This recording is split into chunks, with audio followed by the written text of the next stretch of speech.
বন্ধুরা আজকে তো খেলা ফাইনাল, টি-20 ফাইনাল ম্যাচ। আমি চলে আসছি গুজরাটে নরেন্দ্র মোদী স্টেডিয়ামে খেলা। আমি বাইরে দাঁড়িয়ে আছি, ভীষণ রোদ আর ভরপুর উত্তেজনা। আমি যে কয়েকদিন সরাসরি ম্যাচ দেখেছি, ইন্ডিয়া কোনোদিন হারেনি।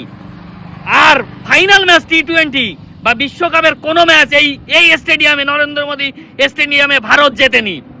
তাই আমি বাংলাদেশের বন্ধুদের বলছি, ভাই আমি এসছি তোদের স্বপ্ন ভাঙতে, এই খেলা দেখতে এসছি কলকাতা থেকে। আর বাংলাদেশে যারা আমাদের দেশকে সাপোর্ট করো তাদের ভাই বুকে আয় ভাই বুকে আয়। আর যারা আমাদের সাপোর্ট করো না তাদের তো লাথি। কোনো আফসোস নেই, নিউজিল্যান্ডকে হারিয়ে টি-20 ফাইনাল ম্যাচ আমরা জিতছি, বিশ্বকাপ আমরা জিতছি।